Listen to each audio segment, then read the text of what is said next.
Hello, അസ്സലാമു അലൈക്കും. ഇപ്പോൾ പെരുന്നാളൊക്കെ കഴിഞ്ഞു. അപ്പോൾ ഈ ഒരു പെരുന്നാളിനോടനുബന്ധിച്ച് ഒരുപാട് ബീഫൊക്കെ എല്ലാവർക്കും കിട്ടിയിട്ടുണ്ടാവുമല്ലോ ഇഷ്ടം പോലെ. അപ്പോൾ ആ ബീഫൊക്കെ എന്ത് ചെയ്യുന്നുള്ള ഓരോ ഇതുണ്ടാവില്ല. ഓരോ ദിവസം ഓരോ വെറൈറ്റി ആയിട്ട് ഉണ്ടാക്കാമെന്നുള്ളത്. അപ്പോൾ ഞാനിപ്പോൾ ഇന്ന് കാണിക്കുന്നത് ബീഫ് മന്തിയാണ്. ഇപ്പോൾ ട്രെൻഡിങ് ആണ് അല്ലേ ബീഫ് മന്തി എന്ന് പറയുന്നത്. ചിക്കൻ മന്തിൻ്റെ കാലമൊക്കെ കഴിഞ്ഞു എന്ന് വേണമെങ്കിൽ പറയാം. ഇപ്പോൾ ഏത് റെസ്റ്റോറൻറ്റിൽ പോയാലും എല്ലാവരും ഓർഡർ ചെയ്യുന്ന സാധനം എന്ന് പറയുന്നത് ബീഫ് മന്തിയാണ്. അപ്പോൾ നമ്മൾ അറബിക് സ്റ്റൈലിലുള്ള എന്താ പറയുക ശരിയായ യമനി ബീഫ് മന്തിയാണ് ഞാനിന്ന് കാണിക്കുന്നത്. ഏറ്റവും എളുപ്പത്തിൽ ഉണ്ടാക്കാനും പറ്റും കേട്ടോ. പെട്ടെന്ന് ഉണ്ടാക്കാൻ പറ്റുന്ന ഒരു റെസിപ്പിയാണ്. ക്വിക്ക് റെസിപ്പി എന്നൊക്കെ വേണമെങ്കിൽ പറയാം. എല്ലാവർക്കും ഇഷ്ടമാവും. അപ്പോൾ ഒന്ന് ട്രൈ ചെയ്ത് നോക്കണേ. അപ്പോൾ എൻ്റെ ചാനൽ ആദ്യമായിട്ട് ആരെങ്കിലും കാണുന്നവരുണ്ടെങ്കിൽ ഒന്ന് സബ്സ്ക്രൈബ് ചെയ്ത് സപ്പോർട്ട് ചെയ്യാൻ ആരും മറന്നു പോകരുത്. തൊട്ടടുത്തുള്ള ബെല്ലൈക്കൺ ഒന്ന് ക്ലിക്ക് ചെയ്തിട്ട് അതിൽ ഓൾ എന്നുള്ള ഓപ്ഷൻ കൊടുക്കുകയാണെങ്കിൽ ഞാനിടുന്ന വീഡിയോസൊക്കെ പെട്ടെന്ന് തന്നെ നിങ്ങൾക്ക് കിട്ടും. ഇഷ്ടമാകുകയാണെങ്കിൽ ലൈക്ക് ചെയ്യണേ. അപ്പോൾ അതാ ഞാൻ ബീഫ് മന്തി ഉണ്ടാക്കാൻ വേണ്ടിയിട്ട് 1 കിലോ ബീഫ് ഞാൻ ക്ലീൻ ചെയ്ത് വെച്ചതാണത്. അപ്പോൾ മന്തിക്കായതുകൊണ്ട് നിങ്ങൾക്ക് അറിയാമല്ലോ അത്യാവശ്യം നല്ല വലുപ്പത്തിലുള്ള സൈസായിട്ടാണ് ഞാനിപ്പോൾ ഇത് മുറിച്ചെടുത്തത്. അപ്പോൾ വലിയ പീസായിട്ട് നിങ്ങൾ ബീഫ് മുറിക്കാൻ വേണ്ടി നോക്കുക. അപ്പോൾ ബീഫ് എടുക്കുമ്പോൾ അതിൽ ഇങ്ങനെ നെയ്യോട് കൂടിയുള്ള പീസും വേണം, അതേപോലെ തന്നെ എല്ലുള്ള പീസ് വേണം. ഇതൊക്കെ എല്ലാമാണ്. പിന്നെ മീറ്റ് മാത്രമുള്ള പീസും വേണം. അപ്പോൾ എല്ലാം കൂടെ മിക്സ് ആയിട്ട് എടുത്താലാണ് നല്ല ടേസ്റ്റ് ഉണ്ടാവുക കേട്ടോ. അപ്പോൾ ഞാനിപ്പോൾ ഇതെല്ലാം എല്ലാം നല്ല ക്ലീൻ ചെയ്ത് എല്ലാം മാറ്റി വെച്ചതാണ്. ഇപ്പോൾ അത്യാവശ്യം നല്ല വലുപ്പത്തിൽ തന്നെ നല്ലോണം അരിഞ്ഞ് മുറിച്ചിട്ടും ഉണ്ട്. അപ്പോൾ ഇതിൻ്റെ വെയിറ്റ് എന്ന് പറയുന്നത് 1 കിലോ ആണ് കേട്ടോ. പിന്നെ വേണ്ടിയത് ഇതിൻ്റെ മസാലകൾ എന്ന് പറയുന്നത് കുറച്ച് പട്ട ഞാൻ മുറിച്ച് വെച്ചിട്ടുണ്ട്, അതേപോലെ തന്നെ കുറച്ച് ഏലക്കായ എടുത്താണ്, പിന്നെ കുറച്ച് ഗ്രാമ്പു എടുത്താണ്, പിന്നെ അത് കുറച്ച് നമ്മൾ നല്ല ജീരകമാണ് ക്യുമിൻ സീഡ്സ്, അതൊരു 1/2 ടീസ്പൂൺ ഞാൻ അളന്നെടുത്ത് വെച്ചതാണ്. പിന്നെ അതുപോലെ തന്നെ ഡ്രൈ ലെമൺ 2 എടുത്ത് വെച്ചിട്ടുണ്ട്. ഇതൊരു മാഗി ക്യൂബാണ് കേട്ടോ, ചിക്കൻ്റെ മാഗി ക്യൂബാണ്. അത് ഓപ്ഷണലാണ്, വേണമെങ്കിൽ ചേർത്താൽ മതി. ചേർത്ത് കഴിഞ്ഞാൽ കുറച്ചും കൂടെ നല്ല ടേസ്റ്റ് ആയിരിക്കും. ഇത്രയും സാധനങ്ങളാണ് വേണ്ടി. ഇതിലേക്ക് കുറച്ച് പച്ചമല്ലിയും കൂടെ ഇട്ടാൽ നല്ലതാണ്. പക്ഷെ എൻ്റെ കയ്യിൽ ഇപ്പോൾ പച്ചമല്ലി ഇല്ല, അതുകൊണ്ടാണ് ഞാനിപ്പോൾ അത് ഒഴിവാക്കിയിട്ടുണ്ട്. ഇത്രയും സാധനങ്ങൾ നമ്മളൊന്ന് മാറ്റി വെക്കുക. പിന്നെ ഒരു ഉള്ളി ഞാൻ അരിഞ്ഞു വെച്ചിട്ടുണ്ട്. ഒരൊറ്റ ഉള്ളിയാണിത് കേട്ടോ. ഒരു ഇത്ര വലുപ്പത്തിലുള്ള ഒരു ചെറിയ മീഡിയം സൈസുള്ള ഒരു ഉള്ളി ഞാൻ അരിഞ്ഞു വെച്ചതാണിത്. ഇതും കൂടെ എടുത്ത് വെക്കുക. അപ്പോൾ ഇത് ആദ്യം ഞാനൊന്ന് ചെമ്പിൽ ഒന്ന് ബീഫ് ഒന്ന് ഫ്രൈ ആക്കിയതിന് ശേഷം ഞാൻ കുക്കറിലേക്ക് മാറ്റുകയാണ്. കാരണം കുക്കറിൽ സ്റ്റീലിൻ്റെ കുക്കറായതുകൊണ്ട് ചിലപ്പം ബീഫ് അടി പിടിക്കുക, അതുകൊണ്ടാണ് ഞാൻ പെയിലെടുത്തത്. അപ്പോൾ ഇതിനൊന്ന് വാട്ടിയതിന് ശേഷം നമുക്ക് കുക്കറിലേക്ക് മാറ്റി കൊടുക്കാം. അപ്പോൾ ചെമ്പ് ഇപ്പോൾ ഒന്ന് ചൂടായിട്ടുണ്ട്. അതിലേക്ക് ഇപ്പോൾ ഞാൻ ഒഴിച്ച് കൊടുക്കുന്നത് സൺഫ്ലവർ ഓയിലാണ്. നിങ്ങളിത് അളന്നിട്ടാണ് എടുക്കണമെങ്കിൽ ഒരു 1.5 കപ്പ് അളന്നെടുത്താൽ മതി കേട്ടോ. 1.5 കപ്പ് ഓയിൽ വേണം. അപ്പോൾ എണ്ണ നന്നായിട്ട് ചൂടായിട്ടുണ്ട്. അപ്പോൾ ഞാൻ നേരത്തെ കാണിച്ച എല്ലാ സാധനങ്ങളും ഇതിലേക്ക് ഇട്ട് കൊടുക്കുകയാണ്. ഇനി അതിൻ്റെ കൂടെ തന്നെ കുറച്ച് കുരുമുളകും കൂടി ഇട്ട് കൊടുക്കുന്നുണ്ട്. ഇനി ഇതൊന്നും എല്ലാം ഇളക്കി കൊടുക്കുക. ജസ്റ്റ് ഒന്ന് ആ ഒരു ഇതൊക്കെ ഒന്ന് പൊട്ടിയാൽ മതി, അത്രേ നമുക്ക് ആവശ്യമുള്ളൂ. ആ ചിക്കൻ സ്റ്റോക്കൊക്കെ ഒന്ന് അതിൽ അരിയട്ടെ. ഇപ്പോൾ അതൊക്കെ അരിഞ്ഞിട്ടുണ്ട്. ഇനിയിപ്പോൾ ഞാൻ ഈ അരിഞ്ഞ് വെച്ച ഉള്ളി അതിലേക്ക് ഇട്ട് കൊടുക്കുകയാണ്.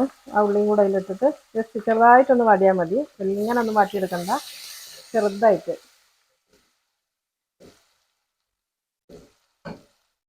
അപ്പോൾ ആ ഉള്ളി ഇട്ടിട്ട് ഒരു മിനിറ്റ് ആയിട്ടുണ്ട്. അത്ര നമുക്ക് ആവശ്യമുള്ളൂ കേട്ടോ, വല്ലാണ്ട് വാടാൻ നിൽക്കണ്ട. ഇനിയിപ്പോൾ ഇതിലേക്ക് ഒരു 1/2 ടേബിൾ സ്പൂൺ വെളുത്തുള്ളിൻ്റെ പേസ്റ്റും, അതേപോലെ തന്നെ 1/2 സ്പൂൺ ഇഞ്ചി ഇടണം. 1/2 സ്പൂൺ ഇഞ്ചിയാണിത്. ഇനി അതും കൂടെ ഇട്ടിട്ട് നന്നായിട്ട് ഒന്നും കൂടി ഒന്ന് വാട്ടി കൊടുക്കുക. എല്ലാം പെട്ടെന്ന് തന്നെ കേട്ടോ, ഒരുപാട് സമയമൊന്നും വേണ്ട. ജസ്റ്റ് ഒന്ന് ഇളക്കി ഒന്ന് മിക്സ് ആക്കി കൊടുത്താൽ മതി. അപ്പോൾ തന്നെ അതങ്ങ് വാടിക്കോളും. അത്രേ ആവശ്യമുള്ളൂ. ഇനിയിപ്പോൾ ഞാൻ പറഞ്ഞല്ലോ, ഒരു മിനിറ്റ് ആയിട്ടുണ്ട്. ഇനിയിപ്പോൾ ഞാൻ ഇതിലേക്ക് ഇട്ട് കൊടുക്കുന്നത് നമ്മൾ നേരത്തെ കഴുകി വെച്ച ആ ബീഫാണ്. അത് ഓരോ പീസായിട്ട് ഇങ്ങനെ നമ്മൾ ഇതിലേക്ക് ഇട്ട് കൊടുക്കാം. ഇത് 1 കിലോ ആയിരിക്കുമല്ലോ കേട്ടോ, 1.5 കിലോ ഒക്കെ ഉണ്ടാവും. ഞാനൊരു സുമാറ് പറഞ്ഞതാണ്. ഇത് ഇവിടെ വലിയൊരുനാളിന് ആയതുകൊണ്ട് നമ്മൾ ഈ ഉളുവാൻ്റെ ഇറച്ചി എന്ന് പറയില്ല, അറുത്തിട്ട് കിട്ടുന്ന ഫ്രഷ് പള്ളിയിൽ നിന്ന് കൊണ്ടുവന്ന ബീഫാണിത്. അപ്പോൾ ഞാനിപ്പോൾ എല്ലാം ഏകദേശം ഒന്ന് റെഡിയാക്കി വെച്ചെടുത്തോളൂ കേട്ടോ. ഇങ്ങനെ വെച്ചിട്ട് ഇളക്കാൻ പോകണ്ട, അതൊന്ന് ഫ്രൈ ആവട്ടെ കേട്ടോ. അടിഭാഗം ഒന്ന് ഫ്രൈ ആയിട്ട് 2 മിനിറ്റ് കഴിഞ്ഞ്, 2 അല്ല, ഒരു 5 മിനിറ്റെങ്കിലും ഇങ്ങനെ വെച്ചിട്ട് നമുക്കൊന്ന് മറിച്ചിട്ട് കൊടുക്കാം. ഇപ്പോൾ ഇതൊരു 5 മിനിറ്റ് കഴിഞ്ഞിട്ടുണ്ട്. 5-6 മിനിറ്റ്, 5-6 മിനിറ്റ് കഴിഞ്ഞാണ്. അപ്പോൾ ഞാനിതൊന്ന് തിരിച്ചിട്ട് കൊടുക്കുകയാണ് കേട്ടോ, ഒന്ന് മറിച്ചിട്ട് കൊടുക്കുക. അപ്പോൾ ഞാൻ പിന്നെ ഇങ്ങനെ ആദ്യം തന്നെ നോൺ സ്റ്റിക്കിൽ എന്താ ഇട്ടതെന്ന് വെച്ചാൽ നമ്മൾ ഡയറക്റ്റ് കുക്കറിൽ വേണമെങ്കിൽ ഇങ്ങനെ ചെയ്തെടുക്കാം. പക്ഷേ കുക്കറിൽ ചെയ്യുന്ന സമയത്ത് ചിലപ്പോൾ ഈ ബീഫ് അടി പിടിക്കാനൊക്കെ ചാൻസ് ഉണ്ട്, ഒട്ടിപ്പിടിക്കും. അപ്പോൾ ഇതിനൊരു നല്ലൊരു ഷേപ്പ് കിട്ടില്ല. ഞാനിപ്പോൾ ഇതൊരു വീഡിയോ ആയിട്ട് ചെയ്യണതുകൊണ്ട് നല്ല ഭംഗി തന്നെ വേണമല്ലോ, അതുകൊണ്ടാണ് ഞാനിപ്പോൾ ഇങ്ങനെ ചെയ്യുന്നത് കേട്ടോ. അപ്പോൾ നോൺ സ്റ്റിക്കിൽ ആദ്യം തന്നെ നമ്മളൊന്ന് ഫ്രൈ ചെയ്തതിന് ശേഷം കുക്കറിലേക്ക് മാറ്റി കൊടുക്കുകയാണെങ്കിൽ എവിടെ ഒട്ടിപ്പിടിക്കൊന്നും ചെയ്യാണ്ട് നല്ല രീതിയിൽ തന്നെ എടുക്കാൻ വേണ്ടി പറ്റും. അതിപ്പോൾ അലുമിനിയം ആയാലും മറ്റേ സ്റ്റീലായാലും ഏത് കുക്കറായാലും ചിലപ്പോൾ അടി പിടിക്കും. അപ്പോൾ ഇങ്ങനെ ഒരു 5-6 മിനിറ്റ് നേരം ഒരു ഭാഗം ഒന്ന് ഫ്രൈ ചെയ്തെടുക്കുക. അപ്പോൾ ഫ്രൈ ചെയ്യുമ്പോൾ ശ്രദ്ധിക്കേണ്ടത് നല്ല ഹൈ ഫ്ലെയിം ആയിരിക്കണം കേട്ടോ. തീ കുറയ്ക്കാൻ പാടില്ല. നല്ല ഹൈ ഫ്ലെയിമിലാണ് ഇത് പൊരിച്ചെടുക്കേണ്ടത്. ഒരു 5-6 മിനിറ്റ് ഒരു ഭാഗം, തിരിച്ചും 5-6 മിനിറ്റ്. അപ്പോൾ അത് ഏകദേശം നമ്മളെ ബീഫ് ഒരു 10 മിനിറ്റിൻ്റെ മേലെ ആയിട്ടോ. ഞാനിപ്പോൾ ഇതിങ്ങനെ ഫ്രൈ ചെയ്യാൻ വേണ്ടി ഇട്ടിട്ട് ഓരോ ഭാഗം ഇങ്ങനെ തിരിച്ചും മറിച്ചും ഇട്ട് കൊടുക്കുന്നുണ്ട്.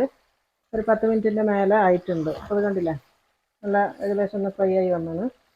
ബീഫ് എന്ന് പറഞ്ഞാൽ നിങ്ങൾക്ക് അറിയാമല്ലോ, ഇത് വെന്തിട്ടൊന്നുമില്ല, പക്ഷെ നല്ല ഒന്ന് പുറമെ വരെ നല്ല ഇതായിട്ട് വരും. ഇങ്ങനെ ചെയ്യുമ്പോൾ ഒരു പ്രത്യേക ടേസ്റ്റാണ്.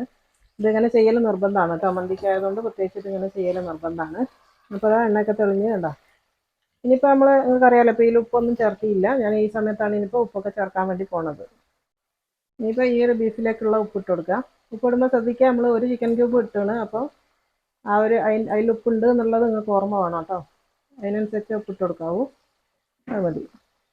പിന്നെ വേണ്ടി ഞാൻ തുടക്കത്തിൽ പറഞ്ഞല്ലോ, പച്ചമല്ലി ഉണ്ടെങ്കിൽ അതാണ് ഏറ്റവും നല്ലത്. അതില്ലാത്തതുകൊണ്ട് ഞാനിപ്പോൾ ഒരു സ്പൂണ് മല്ലിപ്പൊടിയാണ് ഇട്ട് കൊടുക്കുന്നത്. പിന്നെ വേണ്ടിയത് ജീരകപ്പൊടിയാണ്, അത് 1 ടീസ്പൂൺ. ഉണ്ടായിക്കോട്ടെ, ഒന്നര ടീസ്പൂണോളം ഞാൻ നല്ല ജീരകത്തിൻ്റെ പൊടിയാണ് ഇട്ടത്. ഇത്രയേ ഉള്ളൂ. ഇനി ഇതെല്ലാം കൂടെ ഒന്നും കൂടെ ഒന്ന് മിക്സാക്കി കൊടുക്കുക. ആ ഒരു ഉപ്പും പൊടികളൊക്കെ ഒന്ന് എല്ലായിടത്തും ഒന്ന് മിക്സ് ആകുന്ന രീതിയിൽ നല്ല ഹൈ ഫ്ലെയിമിൽ തന്നെയാണ് ഇപ്പോഴും ഉള്ളത് കേട്ടോ. ഇത് നന്നായിട്ട് ഇളക്കി കൊടുക്കുക. ഭയങ്കര ടേസ്റ്റാണ് ഈ ഒരു മന്തി കേട്ടോ. സൂപ്പർ ടേസ്റ്റാണ്. ശരിക്കും നമ്മളെ ഗൾഫിലൊക്കെ കിട്ടുന്ന റെസ്റ്റോറൻറ്റിൽ കിട്ടുന്ന ആ ഒരു സ്റ്റൈലിലാണ് ഞാൻ ഉണ്ടാക്കുന്നത്. ഇവിടുത്തെ മലബാരി മന്തിയല്ല, നമ്മളെ ഗൾഫ് സ്റ്റൈൽ, മിഡിൽ ഈസ്റ്റ് സ്റ്റൈലിലുള്ള ശരിക്കും ഒതൻറ്റിക് ആയിട്ടുള്ള മന്തിയാണത്. എല്ലാവർക്കും ഇഷ്ടമാവും. എല്ലാവരും ഒന്ന് ഉണ്ടാക്കി നോക്കിയിട്ട് അഭിപ്രായം പറയാം. അപ്പോൾ അത് ഏകദേശം ഒന്ന് റെഡി ആയിപ്പോൾ കണ്ടില്ലേ, എണ്ണയൊക്കെ നന്നായിട്ട് തെളിഞ്ഞ് വന്നാണ്. ഇനി നമുക്ക് എന്താ ചെയ്യേണ്ടതെന്ന് വെച്ചാൽ, ഇനിയാണ് ഞാനിപ്പോൾ ഇതിന് കുക്കറിലേക്ക് മാറ്റാൻ വേണ്ടി പോകുന്നത്. അപ്പോൾ ഞാൻ പറഞ്ഞല്ലോ, സ്റ്റീലിൻ്റെ കുക്കറാകുമ്പോൾ ഇതിങ്ങനെ നമ്മൾ ഫ്രൈ ചെയ്യുന്ന സമയത്ത് ചിലപ്പോൾ അടി പിടിക്കും. അതിപ്പോൾ അലുമിനിയം ആയാലും ചിലപ്പോൾ അടി പിടിക്കും. അതുകൊണ്ടാണ് ഞാൻ ആദ്യം നോൺ സ്റ്റിക്കിലൊന്ന് ഫ്രൈ ചെയ്തതിന് ശേഷം കുക്കറിലേക്ക് മാറ്റാമെന്ന് വിചാരിച്ചത്. ഇനി നമുക്കിത് കുക്കറിലേക്ക് മാറ്റി കൊടുക്കാം. അപ്പോൾ ഞാനിപ്പോൾ ഇത് ഒന്ന് ഇറക്കി വെച്ചിട്ട് കുക്കർ വെച്ച് കൊടുക്കാൻ പോവാണ്. തീയിലേക്കാണ് നമ്മൾ ഇനിയിപ്പോൾ അത് ഒഴിച്ച് കൊടുക്കേണ്ടത് കേട്ടോ. ഞാനിപ്പോൾ തീ ഓഫ് ചെയ്തില്ല. ഇതിങ്ങനെ തന്നെ ആ ഒരു എണ്ണയോട് കൂടി ബീഫിൻ്റെ പീസൊക്കെ ഇതിലേക്ക് ഇട്ട് കൊടുക്കാം. മുഴുവനായിട്ട് ഇട്ട് കൊടുക്കാം കേട്ടോ. ഇപ്പോൾ അത് ആദ്യം ഒന്ന് നല്ലോണം ഒന്ന് ഫ്രൈ ആവാൻ തുടങ്ങിയത്. ഇനി നമുക്കിത് മൂടി വെച്ച് വേവിക്കുകയാണ് വേണ്ടത്. കുറച്ച് വെള്ളം ഒഴിച്ച് കൊടുക്കുന്നുണ്ട്, കാരണം അത് വേണ്ടായി പോകരുതല്ലോ. അപ്പോൾ കുറച്ച് വെള്ളം ഒഴിക്കുന്നുണ്ട്. വെള്ളത്തിൻ്റെ കണക്ക് ഞാൻ പറഞ്ഞുതരാം. ഇനിയിപ്പോൾ വെള്ളം ഒഴിക്കേണ്ട കണക്ക് എന്ന് പറയുന്നത്, ഇതിപ്പോൾ ഞാൻ കുറച്ച് വെള്ളം എടുത്ത് വെച്ചിട്ടുണ്ട്. ഇതെങ്ങനെ അതിൻ്റെ കണക്ക് എന്ന് പറയുന്നത്, നിങ്ങൾ അരി എത്രയാണോ എടുക്കുന്നത് അതിൻ്റെ ഒരു കപ്പിന് 1.5 കപ്പ് എന്നുള്ള കണക്കിലാണ് വെള്ളം എടുക്കേണ്ടത്. അപ്പോൾ ആ ഒരു കപ്പിന് 1.5 കപ്പ് എന്നുള്ള വെള്ളം നിങ്ങൾ എടുത്ത് അളന്ന് മാറ്റി വെക്കുക. എന്നിട്ട് അതിൽ നിന്ന് കുറച്ചെടുത്തിട്ടാണ് ഞാനിപ്പോൾ ഇതിലേക്ക് വെച്ച് കൊടുക്കാൻ വേണ്ടി പോകുന്നത്. അപ്പോൾ ഈ 1.5 കപ്പ് വെള്ളം നമ്മൾ എടുത്ത് വെച്ചാൽ നമുക്കൊരു അളവ് കിട്ടുകയും ചെയ്യും. അതിൽ നിന്നാണ് ഞാനിപ്പോൾ ഈ വെള്ളം എടുത്തത്. എന്നിട്ട് ഇത് നന്നായിട്ടൊന്ന് തിളയ്ക്കണ വരെ വെയിറ്റ് ചെയ്യുക. എന്നിട്ട് നമുക്ക് മൂടി വെച്ച് വേവിക്കാം. വേവിക്കുന്ന പിന്നെ ഓരോരുത്തര കുക്കറിൻ്റെ ടൈം അനുസരിച്ച് എത്ര വേണമെന്നുള്ള നിങ്ങൾക്ക് തന്നെ അറിയുള്ളൂ. അപ്പോൾ ഇതിപ്പോൾ വിസിലടിക്കാത്ത കുക്കറാണ്. ഞാനൊരു സുമാറ് കണക്ക് വെച്ചിട്ടാണ് വേവിക്കൽ. എൻ്റേത് ഇപ്പോൾ ഒരു 15 മിനിറ്റ് നേരം ഇത് ചെറിയ തീയിലാക്കി വെച്ചാൽ നന്നായിട്ട് വെന്ത് കിട്ടും. ഞാൻ തിളക്കട്ടെ കേട്ടോ. അപ്പോൾ അതാ നമ്മളെ ഇത് ബീഫ് ഇവിടെ നന്നായിട്ട് തിളച്ചാണ്. അപ്പോൾ കണ്ടില്ല, നന്നായിട്ട് തിളച്ചെന്നുണ്ടെങ്കിൽ അങ്ങനെ എണ്ണയൊക്കെ ഇങ്ങനെ തെളിയും. ഇത് കാണുമ്പോൾ കളിയാക്കി ഇത്ര എണ്ണ വേണോ എന്നുള്ളത്. എത്ര എണ്ണ വേണം കേട്ടോ. എണ്ണ കിടന്ന് ബീഫ് വെന്താലാണ് ആ ഒരു മന്തിക്ക് അതിൻ്റെതായ ആ ഒരു മന്തിൻ്റെ ടേസ്റ്റ് വരിക. അപ്പോൾ അതുകൊണ്ട് ഇത്ര എണ്ണ വേണം. അപ്പോൾ നിങ്ങൾ ഇതിൻ്റെ എണ്ണേൻ്റെ ഒരു കണക്ക് എങ്ങനെയാണെന്ന് വെച്ചാൽ, നിങ്ങൾ എത്ര കിലോ ആണോ അരി എടുക്കുന്നത് ആ അതേ അളവിൽ കപ്പ് എടുത്താൽ മതി. അപ്പോൾ 1 കിലോ അരിയാണ് എടുക്കണമെങ്കിൽ ഒരു കപ്പ് ഓയിൽ ആ ഒരു കണക്കിലെടുത്താൽ മതി. ഞാനിപ്പോൾ ഏകദേശം ഒരു സുമാർ ഒഴിച്ചാൽ ഞാൻ പറഞ്ഞല്ലോ, 1.5 മുതൽ 1.25 കപ്പ് വരെ ഞാനിപ്പോൾ ഇതിൽ ഒഴിച്ചു കൊടുത്തിട്ടുണ്ട്. കാരണം ബീഫിൻ്റെത് 1.5 കിലോൻ്റെ മേലെ ബീഫ് ഉണ്ട് എന്നാണ് എനിക്ക് തോന്നുന്നത്. ഞാൻ ഇതിലേക്ക് ഇടുമ്പോൾ ഞാൻ പറഞ്ഞല്ലോ. അപ്പോൾ ആ ഒരു സുമാർ വെച്ചിട്ടാണ് ഞാനിപ്പോൾ എണ്ണ ഒഴിച്ചു കൊടുത്തത്. ഇനിയിപ്പോൾ ഞാൻ മൂടിയിട്ട് ഇതൊന്ന് വേവിച്ചെടുക്കണം കേട്ടോ. ഇനിയിപ്പോൾ ഞാൻ ഇതുണ്ടാക്കുന്ന അരി ഞാൻ എത്രയോ വീഡിയോയിൽ കാണിച്ചതാണ്. സെല്ലാ ബസ്മതി റൈസ് എന്ന് പറഞ്ഞിട്ടുള്ള ഈ ഒരു അരി വെച്ചിട്ടാണ് നമ്മൾ മന്തി ഉണ്ടാക്കുക. അപ്പോൾ മന്തിക്ക് ഈ അരി നാട്ടിലാണെങ്കിലും മന്തി അരി എന്ന് പറഞ്ഞിട്ട് ഷോപ്പിൽ പോയി കഴിഞ്ഞാൽ തന്നെ ഈ ഒരു അരി പെട്ടെന്ന് എല്ലായിടത്തും കിട്ടുന്ന സാധനമാണ്. സെല്ലാ ബസ്മതി റൈസ് എന്നാണ് ഇതിന് പറയുക കേട്ടോ. ഈ അരി വെച്ചിട്ടാണ് എടുക്കുന്നത്. അപ്പോൾ ഇത് നിങ്ങൾ എത്രയാണ് എടുക്കണമെന്ന് വെച്ചാൽ ആ ഒരു ചെമ്പ് അളക്കുക. അതിൻ്റെ 1.5 കപ്പാണ് നമുക്ക് വെള്ളം വേണ്ടിയത്. അപ്പോൾ നമ്മളെ ബീഫ് നന്നായിട്ട് വെന്താണ്. ഞാനിപ്പോൾ ഒരു 15-20 മിനിറ്റോളം വേവിച്ചതാണത് കേട്ടോ. അപ്പോൾ ഇതിൻ്റെ ഒരു പാകം ഞാൻ കാണിച്ചു തരാം. അപ്പം ബീഫ് നന്നായിട്ട് വേവണം കേട്ടോ. നന്നായിട്ട് വെന്തതിന് ശേഷം എടുക്കാവൂ. ഞാൻ കാണിച്ചു തരാം. അപ്പോൾ അത് നന്നായിട്ട് എല്ലാം അങ്ങനെ തൊട്ടാലിങ്ങനെ പോരുന്ന രീതിയിലായിരിക്കണം കേട്ടോ. ഞാനിപ്പോൾ അത് മുറിക്കണില്ല. അപ്പോൾ ഇതിൻ്റെ എല്ലൊക്കെ നിങ്ങൾക്ക് കണ്ടാൽ മനസ്സിലാവും. അത്രയും നല്ല അങ്ങനെ ഒന്ന് കുടഞ്ഞു കഴിഞ്ഞാൽ ഈ എല്ല് ഈ ബീഫ് ഇതിൻ്റെ മേലെ നിന്ന് വീകും. ഈ ഒരു പാകത്തിലാണ് ഇത് വേവിച്ചെടുക്കേണ്ടത് കേട്ടോ. അപ്പോൾ ഇനിയിപ്പോൾ നമ്മളെന്താ ചെയ്യേണ്ടതെന്ന് വെച്ചാൽ ഈ ഒരു മീറ്റ് മാത്രം നമുക്ക് ഇന്ന് മാറ്റിയിട്ട് വേറൊരു പാത്രത്തിലേക്ക് മാറ്റി കൊടുക്കുക. ഇതിൻ്റെ സ്റ്റോക്ക് ആണ് ഇനി നമുക്ക് വേണ്ടിയ സ്റ്റോക്ക് അരിച്ചെടുക്കണം. അപ്പോൾ ഞാനിപ്പോൾ ആ പീസൊക്കെ ഇതിലേക്ക് മാറ്റുകയാണ്. അപ്പോൾ ഞാൻ ഈ സ്റ്റോക്ക് മാത്രം മാറ്റി വെച്ചാണ് കേട്ടോ. ഇനി ഇതിൽ ഇറച്ചിയൊന്നുമില്ല. ഇനിയിപ്പോൾ ഈ കാണുന്നതെല്ലാം മറ്റേ ആ നാരങ്ങെല്ലാം കലങ്ങിയിട്ടുള്ള ആ ഒരു ഇതാണ്, വെന്തുടഞ്ഞു പോയതാണ്. അപ്പോൾ ഇതാ ആ സ്റ്റോക്ക് അങ്ങ് മാറ്റി വെക്കുക. നമ്മളിപ്പോൾ ബീഫ് ഇതാ ഞാൻ നന്നായിട്ട് ഞാൻ പറഞ്ഞല്ലോ ഈ ഒരു പാകത്തിൽ വേവണം കേട്ടോ. ഇത്രയും നല്ല പട്ട് പോലെ വെന്ത് കിട്ടണം. അതാണ് ഇതിൻ്റെ മെയിൻ എന്ന് പറയുന്നത്. ഇപ്പോൾ നമ്മൾ ഈ ഒരു ഇത് എടുത്ത് കുടഞ്ഞു കഴിഞ്ഞാൽ താഴോട്ടേക്ക് വീണ് പോകും. അത്രയും നന്നായിട്ട് വെന്താണ്. അപ്പോൾ ഈ ഒരു പാകത്തിലായിരിക്കണം വേവിച്ചെടുക്കുന്നത്. അപ്പോൾ ഇതിനെ അവിടെ മാറ്റി വെക്കുക. ഇനിയിപ്പോൾ നമുക്ക് ചോറ് വേവിക്കാൻ വേണ്ടിയത് ഈ ഒരു സ്റ്റോക്കാണ്. അപ്പോൾ ഈ സ്റ്റോക്ക് എന്താ ചെയ്യേണ്ടതെന്ന് വെച്ചാൽ ഈ ഒരു ഇതൊന്നും നമുക്കിനി വേണ്ട. ഇതിനി ഊറ്റിയെടുക്കണം.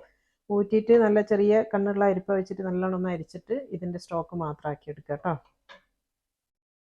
അപ്പോൾ നമുക്കിനി ചോറ് വെക്കാം. ചോറ് വെക്കാൻ വേണ്ടിയിട്ട് ഞാനൊരു ചെമ്പെടുത്ത് വെച്ചിട്ടുണ്ട്. അപ്പോൾ അതേ സമയം തന്നെ ഞാനിപ്പോൾ ബാക്കി വെള്ളം തിളപ്പിക്കാൻ വേണ്ടി വെച്ചതാണ്. നേരത്തെ ഞാൻ പറഞ്ഞല്ലോ 1 കപ്പ് അരിക്ക് 1.5 കപ്പ് അരി വെള്ളം എന്നുള്ള കണക്കിലാണ് എടുക്കേണ്ടത്. അതിൻ്റെ പകുതി നമ്മൾ നേരത്തെ ഇറച്ചി വേവിക്കാൻ വേണ്ടി വെച്ചിട്ടുണ്ട്.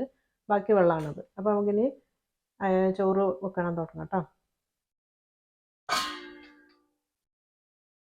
അപ്പോൾ ആദ്യം തന്നെ ഞാൻ ഒഴിച്ചു കൊടുക്കുന്നത് നേരത്തെ ഞാൻ പറഞ്ഞ ആ ഒരു സ്റ്റോക്ക് ഞാൻ അരിച്ചെടുത്തതാണിത്. ആ സ്റ്റോക്കാണ് ഞാനിപ്പോൾ ആദ്യം ഇതിലേക്ക് വെച്ച് കൊടുക്കുന്നത്. ഇനി ബാക്കി ഈ സ്റ്റോക്കിൻ്റെ ബാക്കി വെള്ളം നമുക്ക് വേണമല്ലോ. ഞാൻ നേരത്തെ പറഞ്ഞല്ലോ അതുപോലെ അളന്നെടുത്താൽ കറക്റ്റായ അളവായി കിട്ടും. അപ്പോൾ ബാക്കി വെള്ളം കൂടെ നമുക്ക് ഇതിലേക്ക് ഒഴിച്ചു കൊടുക്കാം. അപ്പോൾ കുറച്ചെപ്പോഴും അവിടെ ബാക്കി വെക്കണം കേട്ടോ. കാരണം നോക്കിയിട്ട് വേണമെങ്കിൽ വെച്ചാൽ മതി. അപ്പോൾ ഇത്രയും ഞാൻ അവിടെ ബാക്കി വെക്കുന്നുണ്ട്. ആവശ്യമുണ്ടെങ്കിൽ ഒഴിച്ചു കൊടുക്കാം. ഇനി ഇതൊന്ന് നല്ലോണം തിളക്കട്ടെ. അപ്പോൾ അത് നന്നായിട്ട് തിളയ്ക്കാൻ തുടങ്ങിയതിന് ഈ സമയത്ത് നിങ്ങളൊന്ന് ടേസ്റ്റ് ചെയ്ത് നോക്കുക ഉപ്പൊക്കെ റെഡിയാണോ എന്നുള്ള. ആ സ്റ്റോക്കിൽ നല്ല ഉപ്പുണ്ട്. അപ്പോൾ അത് നോക്കിയിട്ട് ഇനി വേണം ഇട്ട് കൊടുക്കാം. അപ്പോൾ കുറച്ചും കൂടി ഇടണം. അപ്പോൾ അത് ഞാൻ ഇട്ട് കൊടുക്കുന്നുണ്ട്. അപ്പോൾ ഞാൻ നേരത്തെ കാണിച്ചിട്ടുള്ള ആ അരിയാണിത്. അത് ഞാനിപ്പോൾ ഒരു അരമണിക്കൂറായി കേട്ടോ. 30 മിനിറ്റ് ഞാനൊന്ന് വെള്ളത്തിൽ കഴുകിയതിന് ശേഷം കുതിർത്ത് വെച്ചതാണിത്. ഈ അരിയാണ് ഇനി നമ്മളിപ്പോൾ ഇതിലേക്ക് ഇടാൻ വേണ്ടി പോണത്. അപ്പോൾ ഞാനിപ്പോൾ അത് ഒരു അരിപ്പയിൽ ഊറ്റിയിട്ട് കുറേശ്ശായിട്ട് ഇതിലിട്ട് കൊടുക്കുകയാണ്.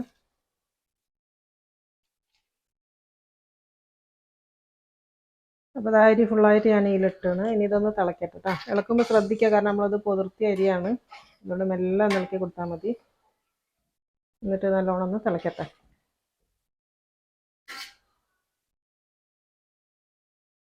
അപ്പോൾ അത് നന്നായിട്ട് തിളച്ച് കേട്ടോ. നല്ലോണം തിള വന്ന് കഴിഞ്ഞാൽ മാത്രം നമ്മളത് മൂടി വെച്ചിട്ട് സിമ്മിൽ ചെറിയ തീയിൽ വേവിച്ചെടുക്കുക കേട്ടോ.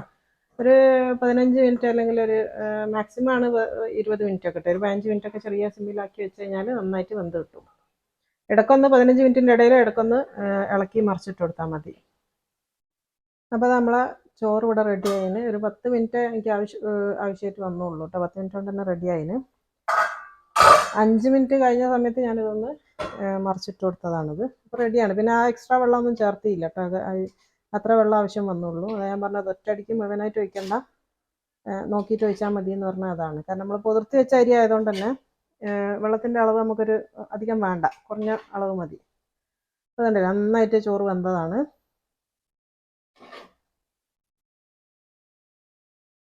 ഇതാ ഒന്ന് ഇളക്കിയിട്ട് കൊടുത്തിട്ടുണ്ട്. ഇനിയിപ്പോൾ ഞാനിത് ഒരു സ്പൂണ് റോസ് വാട്ടറിൽ കുറച്ച് മഞ്ഞ കളർ കലക്കിയതാണ്. വെള്ളമല്ല, റോസ് വാട്ടറാണ്. കുറച്ചൊന്ന് ചെറുതായിട്ടൊന്ന് വെച്ച് കൊടുക്കുക. കാരണം മന്തി ആകുമ്പോൾ എന്തായാലും ഈ ഒരു കളറ് വേണമല്ലോ. പിന്നെ റെഡും ചേർക്കും കേട്ടോ. അപ്പോൾ റെഡ് ഇപ്പം എൻ്റെ അടുത്ത് ഇല്ല, തീർന്നുപോയി. ഞാൻ ഇപ്പോൾ വാങ്ങാൻ നിന്നില്ല. ഇനിയിപ്പം പോവുകയാണല്ലോ, അപ്പോൾ സാധനമൊന്നും ഇപ്പം വാങ്ങിക്കലില്ല. അപ്പോൾ അത് ഞാൻ ആ യെല്ലോ കളർ മാത്രമാണ് ഒഴിച്ച് കൊടുത്തത്. അപ്പോൾ അത് കളറും കൂടെ ഒഴിച്ചതിന് ശേഷം ഒരു 5 മിനിറ്റ് നേരം കൂടെ ഇതൊന്ന് മൂടി വെക്കണം നല്ലതാണ് കേട്ടോ. 5-10 മിനിറ്റ് നേരം. നിങ്ങൾക്ക് ഇപ്പോഴാണ് ഇനി കഴിക്കുന്ന സമയത്ത് ഇത് തുറന്നാൽ മതി. അതുവരെ അതിങ്ങനെ നിൽക്കട്ടെ. അപ്പോൾ നമ്മളെ ചോറ് ഇവിടെ ഞാനിപ്പോൾ കുറച്ച് നേരം മൂടി വെച്ചതാണ് കേട്ടോ. ഒരു അരമണിക്കൂർ കഴിഞ്ഞാണ്. ഇനി നമുക്ക് ജസ്റ്റ് ഇതൊന്ന് മിക്സ് ചെയ്ത് കൊടുക്കാം കേട്ടോ. ഞാനിപ്പോൾ ലെയറായിട്ടൊന്നും കളർ ഇട്ടില്ല. കൂടുതൽ കളർ വേണമെന്നുണ്ടെങ്കിൽ നിങ്ങൾക്ക് കുറച്ച് കൂടുതൽ ഇട്ട് കൊടുക്കാം കേട്ടോ. ഞാനിപ്പോൾ ഇത്ര ഇട്ടുള്ളൂ. എന്നിട്ടൊന്ന് മിക്സ് ചെയ്ത് കൊടുക്കാം. അപ്പോൾ അത് നന്നായിട്ട് മിക്സ് ചെയ്ത് വെച്ചാണ്. അപ്പോൾ ഞാനിപ്പോൾ ഇങ്ങനത്തെ ഒരു പാത്രത്തിലേക്കാണ് ഇപ്പോൾ ഇത് വിളമ്പാൻ വേണ്ടി പോണത് കേട്ടോ.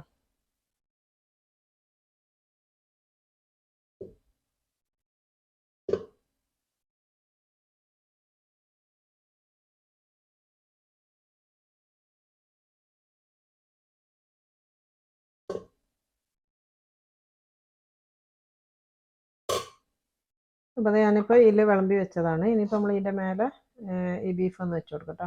അപ്പോൾ സാധാരണ നമ്മൾ മലബാരി മന്തി എന്നൊക്കെ പറയുന്നത് ഇത് ഈ ഒരു ബീഫ് ഒന്നും കൂടെ മസാലയൊക്കെ തേച്ച് ഫ്രൈ ചെയ്യണൊക്കെ ആൾക്കാരുണ്ട്. പക്ഷെ അങ്ങനെ ചെയ്യണമെങ്കിൽ നിങ്ങൾക്ക് ചെയ്യാം. പക്ഷെ അതൊന്നും എന്താ പറയുക, ശരിക്കുള്ള മന്തിൻ്റെ ഒരു ഇതല്ല കേട്ടോ.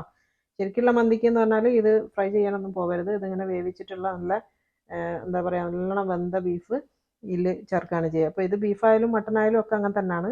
ഇങ്ങനെ ചേർത്ത് കൊടുത്താൽ മതി. അപ്പോൾ ഇതന്നെ നല്ല ടേസ്റ്റാണ് കേട്ടോ. അപ്പോൾ അതാ നമ്മളെ കിഡിലൻ അടിപൊളി ബീഫ് മന്തി ഇവിടെ റെഡി ആയിന്. എന്താ പറയുക, അത്രയും ടേസ്റ്റിയാണ് കേട്ടോ. എല്ലാവരും ഒന്ന് ട്രൈ ചെയ്ത് നോക്കണം, എന്നിട്ട് ഫീഡ്ബാക്ക് ഒക്കെ അറിയിക്കുക.